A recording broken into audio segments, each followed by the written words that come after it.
I don't think they really knew a lot about Guitar Hero at first until Lars's kids started playing it, and then it sort of got on their radar. So they wanted to come on board and wanted to do it. Metallica didn't want to do like the Aerosmith sort of behind the music, chronological thing. They wanted to try something different, so we changed the story mode a little bit. It's based on the story that James told us where these guys were following Metallica around in Europe. The crew started like hanging out with them and giving them food, and then eventually they got to go on stage and play with Metallica. So it's kind of based on that, where you go to see Metallica and you're so inspired that you want to start your own band, and then you get a chance to go and play as the guest artist band, and then you get to play as Metallica.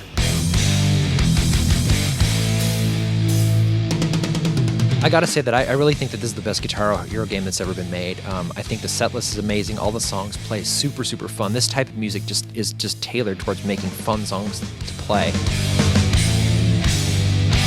We have music from every single Metallica studio album. We have stuff from Garage Inc. We have No Leaf Clover from S&M. I think we represent Metallica's entire career. And also for the guest artists, I think that's kind of where the game really sort of broadens out. Like if I love classic rock, Queen, Thin Lizzy, Lynyrd Skynyrd, like you're covered. If I like extreme metal, you're gonna listen to Slayer. If you like newer bands, newer metal, you get the Sword and Mastodon in there. And there's bands like Machine Head and Suicidal Tendencies. There's some punk rock in there. You got some Sam Hain and stuff. As a pretty broad spectrum. I think on its own it's a really great set list, but couple that with the great Metallica songs there, so it's just an amazing, amazing package. There's some songs that aren't so hard, if you can play a Skynyrd song, or even For Whom the Bell Tolls is pretty simple.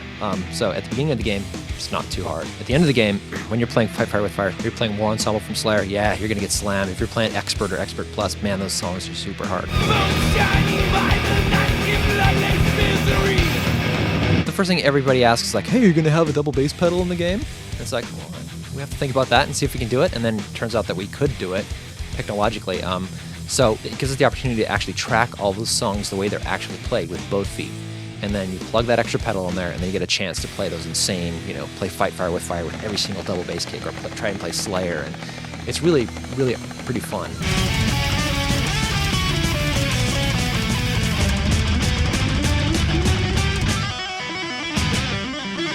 This time we have just a lot of extra stuff. We have some what we're calling official bootleg videos, stuff that most people probably haven't seen, which is really pretty awesome. And they have this one mode that we're calling Metallifacts. After you beat a song in career, you get the opportunity to play back the song without a note track, so you can watch all the cool pyro and all the animations and stuff that they did.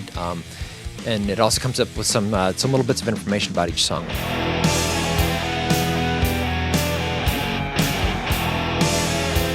One of the cool things we did this time for Guitar Hero Metallica as well is, we have the music studio and Guitar Hero World Tour where people can write their own music and put it up to GH Tunes.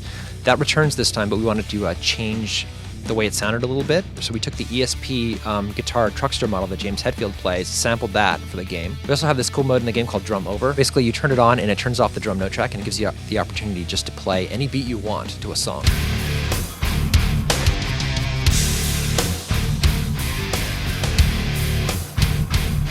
There's a core group of people here that I think would just work on it, 25 hours a day if we could, because we want to put so much into it, put so much extra stuff in there.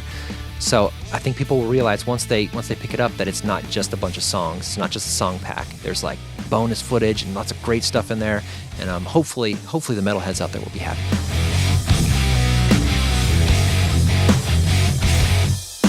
The Guitar Hero Metallica will be coming out at the end of March for the Xbox 360, the PS3, and the Wii, and shortly thereafter on the PS2. If you are a metal fan, man, you better get this game. There's no reason not to.